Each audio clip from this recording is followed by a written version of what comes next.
I built $1 million gaming studio while my wife was busy becoming a spiritual influencer. But when she said plenty of wellness gurus want me, I didn't fight. I walked away and watched her perfect Instagram life crumble through my success. Now she's back, but I got a different game to play. They say hindsight is 20/20, and man, looking back now, I can see all the red flags I missed. But when you're in love, you're wearing rose-colored glasses, right? And those red flags? They just look like regular flags. I'm sharing this story not because I want sympathy, but because maybe someone out there can learn from my experience and avoid the heartache I went through. I'm Jake, 32, and I run an indie game development studio in Austin. Gaming has been my passion since I was a kid, and turning that passion into a career was my dream. I met Sarah at a local tech meetup 5 years ago. She was teaching yoga at the time, and her energy just lit up the room. You know that feeling when you meet someone and everything else just fades into the background? That's what it was like. We clicked instantly. She was fascinated by my work in game development, and I was drawn to her spiritual approach to life.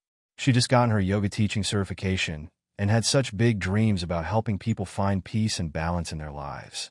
It felt like we complemented each other perfectly, my technical mindset and her spiritual outlook. The first 2 years were like something out of a movie. We'd spend weekends where I'd show her the games I was working on, and she'd teach me meditation techniques. We'd have these deep conversations about life, purpose, and dreams that would last until sunrise. When I was struggling with my first major game release, she was my rock. When she was nervous about leading her first big yoga workshop, I was there in the front row, cheering her on. We got married in a small ceremony in my parents' backyard. It wasn't fancy, but it was us. Sarah said she loved that we could be happy with the simple things. We had plans, big ones. I was working on expanding my studio, and she was building her yoga clientele. We talked about maybe combining our passions someday, creating wellness games or meditation apps. Everything seemed perfect, but you know what they say about things that seem too good to be true. I was putting in crazy hours trying to get my studio off the ground.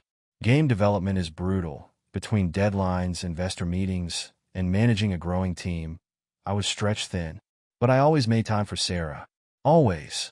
Date nights were sacred, even if I had to pull an all-nighter afterward to catch up on work.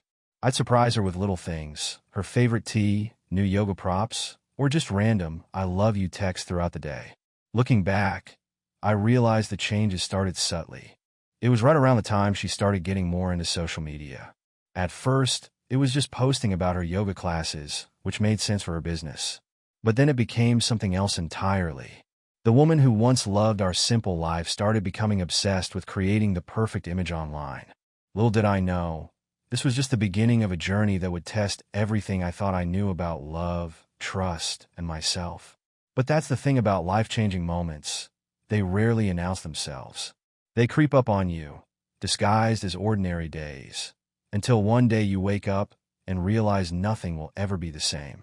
The success of our first major game release changed everything. After 2 years of grinding, sleepless nights, and endless debugging sessions, we finally launched Ethereal Dreams, an indie game that caught the attention of major gaming platforms. The reviews were amazing, and suddenly my little studio wasn't so little anymore. We were making waves in the Austin gaming scene, and I was over the moon. I couldn't wait to celebrate with Sarah. She had been there through the tough times, and this victory felt like ours, not just mine. I planned a special dinner at home. Her favorite vegan restaurant's takeout, organic wine, the works. But when I called to tell her the news, her response was different. "That's great, babe," she said, but her voice was distant. "Listen, I can't talk right now. I'm in the middle of recording content for my wellness channel." This was the first time I'd heard about a wellness channel. That evening, instead of our celebration dinner, I found myself eating alone while scrolling through Sarah's new Instagram page. In just a few months, she had transformed her yoga teaching profile into a full-blown wellness influencer account. The woman in those perfectly curated photos, with her designer yoga wear and carefully arranged smoothie bowls, seemed different from the Sarah I knew, the one who used to teach donation-based classes at the community center. Don't get me wrong, I was all for her growing her business. Heck, I even helped her set up her first website and taught her about SEO. But something felt off. The Sarah who once preached about finding inner peace was now obsessing over follower counts and engagement rates. I try to be supportive. When she wanted to convert our spare room into a content creation studio, I spent a weekend setting up professional lighting and buying the best camera equipment. When she talked about attending a wellness influencer retreat in Bali, I didn't even blink at the price tag. After all, she had supported my dreams. It was only fair I supported hers. But while my studio was growing, with each success bringing us closer to our shared dreams, Sarah seemed to be drifting into a different world entirely. Her yoga classes became less about helping people find balance and more about getting the perfect shot for Instagram. Our deep conversations about life and purpose were replaced by discussions about brand deals and sponsorship opportunities. One night, after a particularly successful game launch party, I came home to find Sarah still awake, bathed in the blue light of her phone. "Honey, you won't believe the numbers we hit today," I started excitedly. Without looking up, she replied, "That's nice. But did you see my latest reel? It's going viral." The worst part? I couldn't shake the feeling that this was just the beginning of something bigger, something that would test our relationship in ways I never imagined. Looking back, I should have seen it coming. The signs were all there, like debug warnings in my code that I chose to ignore. Sarah's transformation from dedicated yoga teacher to wannabe wellness celebrity wasn't just about career growth anymore. It was changing who she was at her core. Remember that spare room we turned into her content studio? It became her sanctuary, but not in the peaceful way her yoga room used to be. She'd spend hours there, recording and re-recording the same video until it was perfect. One day, I brought her lunch, a homemade smoothie bowl, just like she used to make for us. She barely looked up from her phone. "Can't eat that," she said, still scrolling. "It doesn't match my aesthetic." And I already promised my followers I'd review that new organic meal delivery service. That hit me like a ton of bricks. This was the same woman who used to say that food was about nourishment and love, not appearances. Now she was turning down something I made with care because it wouldn't look good on camera. The real wake-up call came during what should have been a special moment for us. My studio had just won an indie game award, and I was giving a speech at the ceremony. Sarah was there, but she wasn't really there. Throughout my entire speech, she was on her phone, occasionally holding it up to record bits for her social media. Later, she posted a story about being a proud game dev wife, complete with carefully chosen filters and hashtags, but she couldn't even tell me what I'd said in my speech. Our conversations became surface level. Instead of sharing fears, dreams, and ideas like we used to, she'd talk about her follower count, engagement rates, and brand collaborations. When I tried to discuss the creative challenges of my new game project, she'd cut me off to show me her latest sponsorship deal. "Look, honey," she said one evening, barely containing her excitement. "This wellness tea company wants to pay me $5,000 for one post. Can you believe it? And they're sending me to their retreat in Sedona next month." "But next month is our anniversary," I reminded her. "We've been planning a quiet weekend getaway for months." She rolled her eyes. "Come on, Jake. This is business. We can celebrate when I get back. Besides, think of the exposure. Maybe I can even mention your games in my wellness journey story." That's when it hit me. I wasn't her husband anymore. I was just another potential content angle.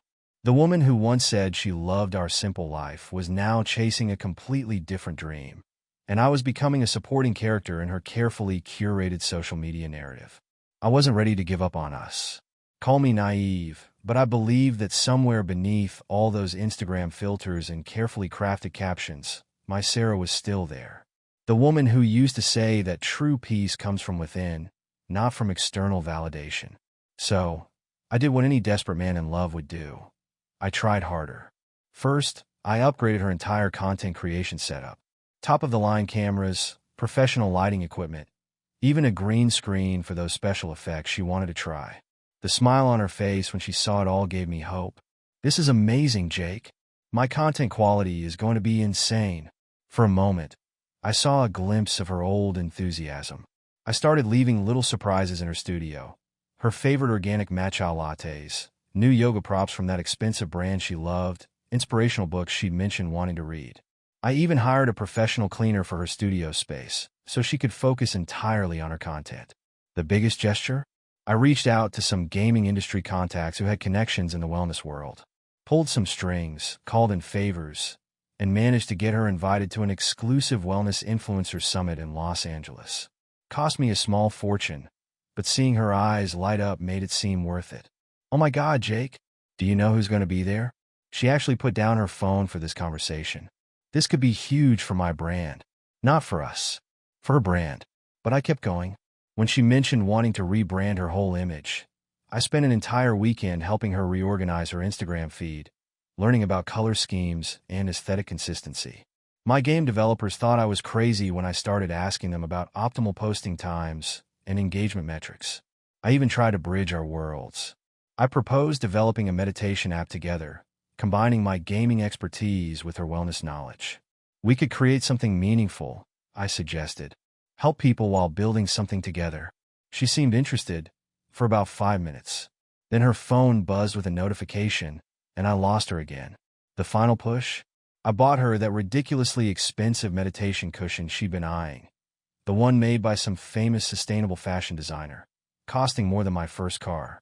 Had it specially delivered to her studio with a handwritten note, to the woman who taught me the value of inner peace.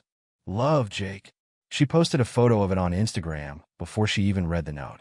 Perfect lighting, carefully arranged props around it, tagged the designer. The caption? Manifesting luxury spirituality.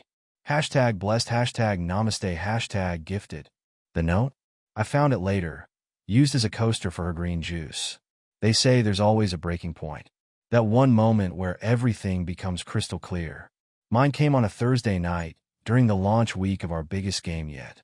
I'd been at the office until late, making sure everything was running smoothly with our servers. The game was doing incredibly well, better than we'd ever expected. All I wanted was to share this moment with my wife. Sarah had gone to some wellness influencer networking event. It's crucial for my brand, she'd said, not even acknowledging that this was our biggest launch week ever. I waited up, wanting to celebrate our respective successes together, like we used to. Around 1 a.m., I heard the front door open. The sound of high heels clicking against our hardwood floors was unsteady.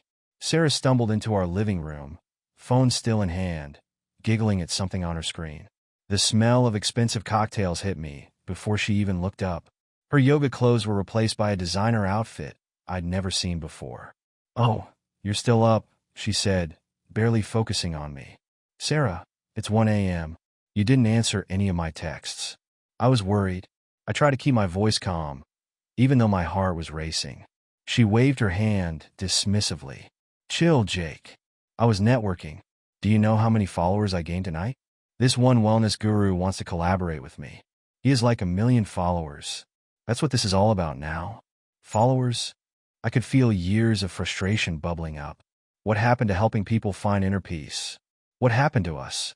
She looked at me like I was speaking a foreign language, then let out a laugh that made my blood run cold. "Oh, honey," she said, her voice dripping with condescension. "You just don't get it, do you? This is the new spiritual awakening. Nobody wants boring old yoga classes anymore. They want lifestyle. They want luxury wellness. They want fake authenticity." I cut in. Her eyes narrowed. "You're just jealous because my followers care more about wellness than your little video games." That stung, but what she said next changed everything. "You know what?" she continued, typing something on her phone. "I don't need this negativity. I don't need you trying to hold me back. Do you know how many wellness entrepreneurs slide into my DMs every day? How many would kill to have me as their partner?" She looked up from her phone, her eyes cold. "I'm a brand now, Jake. I'm an influencer. If you can't support my journey, there are plenty of others who will." I spent that night in my office, surrounded by monitors displaying our game's success statistics. The numbers were fantastic. We were trending on Steam. Player reviews were overwhelmingly positive. Gaming news sites were praising our innovation. By all accounts, I should have been celebrating. Instead, I was making the hardest decision of my life. Morning came, and with it, clarity. I called Mark, a lawyer friend who'd helped us with gaming contracts. His practice also handled divorces, something I deliberately avoided thinking about until now. "You sure about this, Jake?" Mark asked after I explained the situation. "You guys are like the perfect couple." I emphasized. "That's the key word here." I threw myself into paperwork over the next few days. Turned out running a game studio had made me pretty organized. I had all our financial records, property documents, everything needed to make this as smooth as possible. I wasn't interested in a lengthy battle. I just wanted out. Sarah was at another wellness retreat when I had the papers drawn up. Her Instagram story showed her doing sunrise yoga poses on a beach somewhere, captioned with quotes about living your authentic truth. The irony wasn't lost on me. While she was posting about spiritual awakening, I was dividing our assets. I was more than fair, probably too fair, according to Mark. But I didn't care about the money. The studio was doing well, and the game's success meant I could rebuild whatever I lost. I had everything sent to her while she was still at the retreat. Professional, clean, straightforward. No dramatic confrontations, no heated arguments. Just a simple message. I'm setting us both free. Her response came through Instagram, of all places. She posted a long story about releasing negative energy and welcoming new chapters. The divorce papers weren't mentioned, but the timing made the subtext clear. The next day, her lawyer reached out. I expected a fight, given how Sarah had been lately. But something surprising happened. She agreed to everything. Maybe she was too busy with her influencer career to care, or maybe somewhere deep down, she knew this was inevitable. Our marriage ended with the same efficiency I used to debug code. Methodically, systematically, with all loose ends neatly tied up. The only thing I kept from our shared life was Winston, our golden retriever. Sarah had barely noticed him lately anyway, too busy staging perfect shots for her wellness feed to take him on the walks she used to love. The day everything was finalized, I took Winston for a long hike in the hills outside Austin. As I watched him run freely through the trails, I realized something. Sometimes the bravest thing you can do is walk away. I didn't keep tabs on Sarah after the divorce, but in the age of social media, it's hard not to see someone's highlight reel, especially when they're trying so hard to prove they're living their best life. The first few months of her post-divorce content were exactly what you'd expect. Her Instagram feed became an endless stream of spiritual liberation posts. Photos of her at luxury wellness retreats, collaboration announcements with other influencers, sponsored posts for expensive yoga, wear, and superfood supplements. Each caption more profound than the last about finding herself and embracing her authentic journey. Living my truth. No negative energy allowed. Hashtag divorced not dead. Hashtag spiritual awakening. Hashtag blessed became her new mantra. She even did a whole series about releasing toxic relationships to embrace abundance. I guess I was the toxic relationship in that narrative. But social media success doesn't always translate to real life. Through mutual friends, I started hearing a different story. The wellness industry was becoming saturated. Younger, more engaged influencers were taking over. Sarah's content, once fresh and exciting, was starting to feel formulaic. Her big wellness guru collaborator? Turned out he was more interested in her follower count than her spiritual journey. After their life-changing retreat series flopped, he moved on to the next trending influencer. The sponsored deals started drying up too. Companies were looking for authenticity, and Sarah's carefully curated perfection wasn't resonating like it used to. Her attempts to pivot, trying everything from crystal healing to sound baths to quantum alignment coaching, came across as desperate rather than inspiring. She tried dating again, jumping into the influencer dating pool. There were plenty of wellness entrepreneurs and spiritual coaches eager to collaborate with her, both professionally and personally. But these relationships followed a pattern. Lots of professionally shot couple content, inspirational captions about twin flames and spiritual partnerships, then suddenly, radio silence. One by one, these spiritual entrepreneurs moved on, usually to younger, more trending wellness influencers. The authentic connection she claimed to be making turned out to be as superficial as her social media filters. Our old friend Rachel, who still taught at the yoga studio where Sarah started, told me she ran into her at a cafe.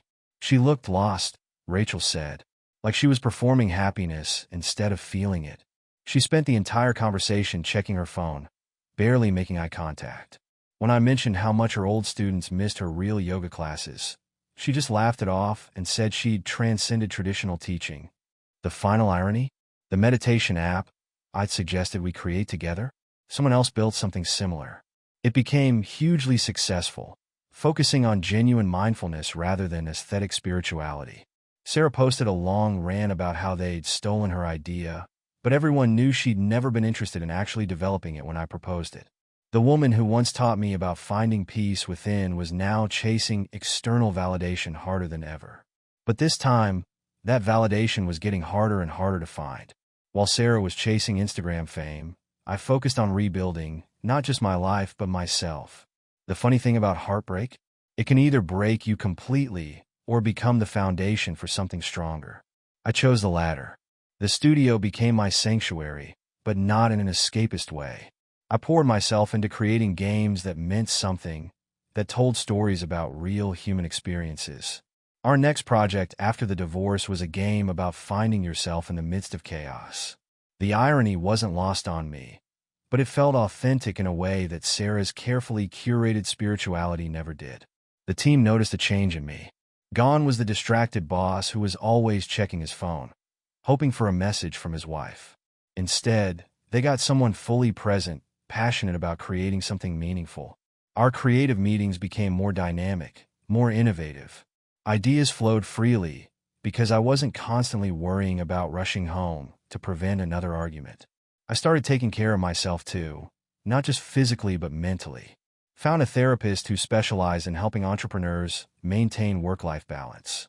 Joined a local game developers support group where we discussed not just coding challenges, but life challenges too. It was refreshing to be around people who were genuine about their struggles and successes. The physical changes came naturally after that. I got back into rock climbing, something I'd loved in college but had given up because Sarah said it didn't fit her wellness brand. Started meal prepping actual healthy food, not just photogenic smoothie bowls. Winston and I hit the trails every morning, watching the sunrise without feeling the need to document it for social media. The studio flourished under this new energy. We expanded, but thoughtfully, maintaining our indie spirit while taking on bigger projects. I hired talented developers who'd been overlooked by bigger studios, giving them a chance to shine. We created a workspace that felt like a community, not just a company.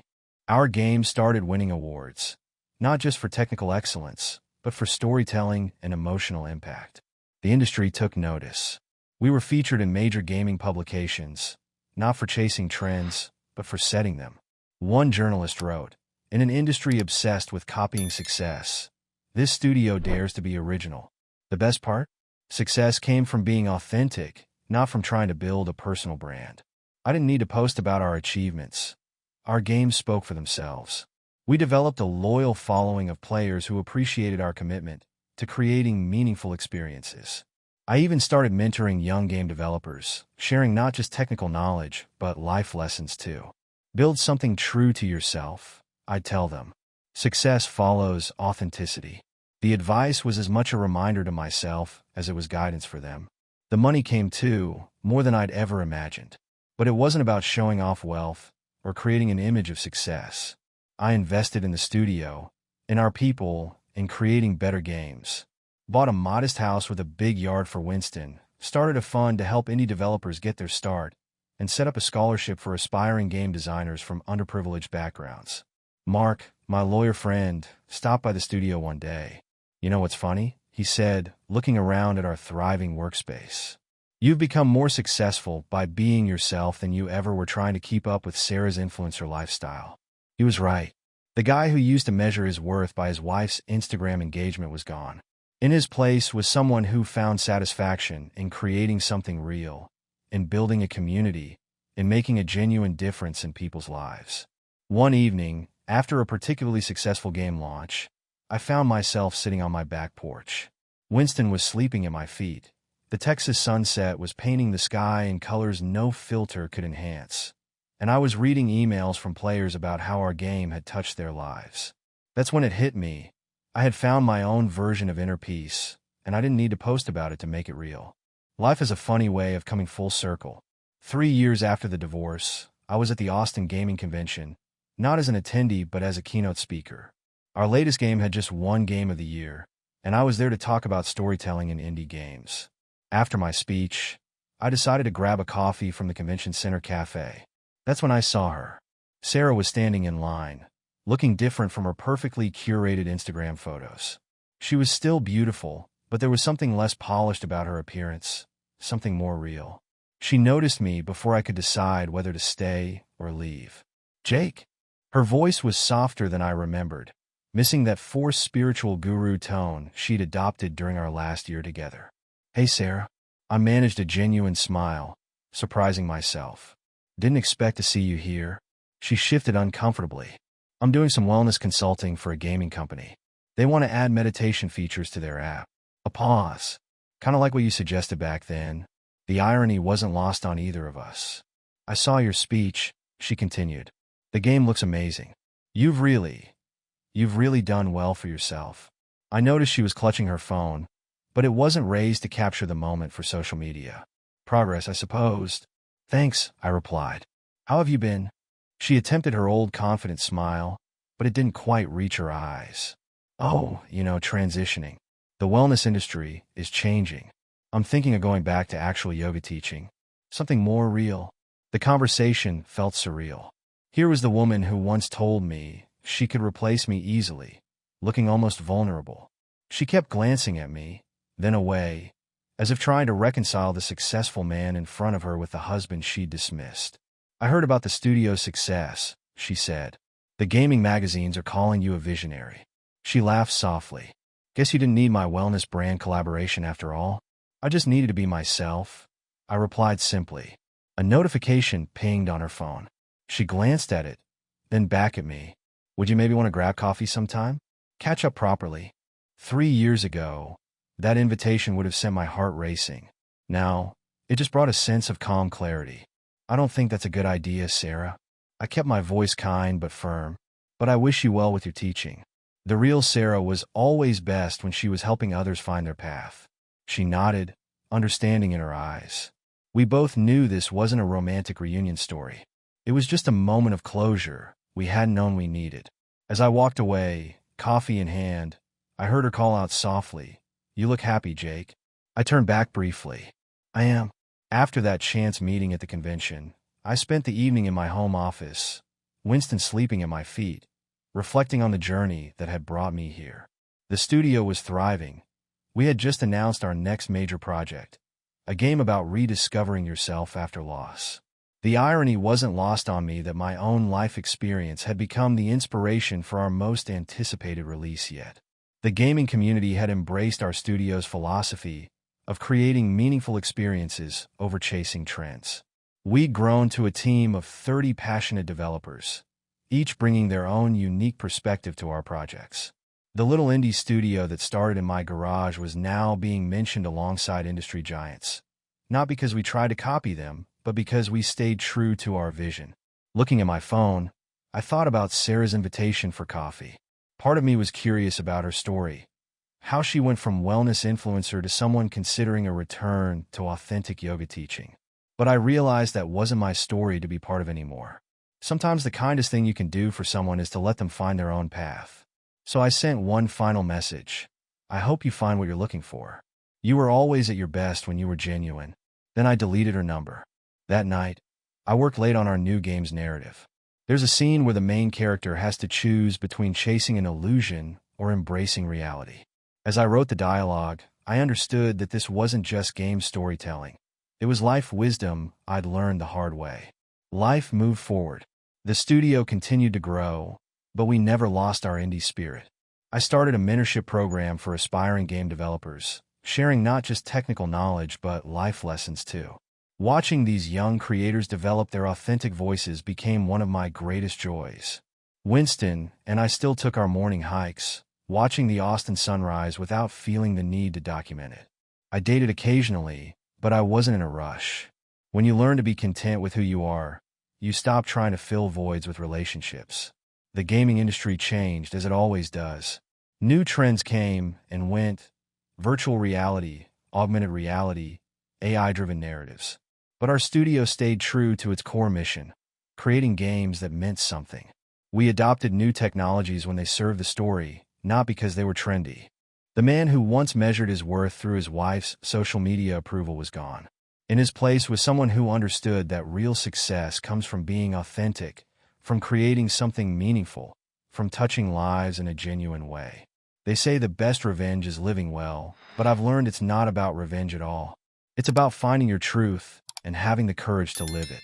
Sometimes I think about that last conversation with Sarah at the convention. There was no anger, no resentment, just two people who had grown in different directions. And that's okay. Not every story needs a dramatic ending or a perfect resolution. As I write this, my team is putting the finishing touches on our new game. Early reviews are calling it our most honest work yet. Tomorrow, I'll wake up, take Winston for our morning walk, and continue building something real. Because that's what life is about. Not curating a perfect image, but creating something genuine, something that matters.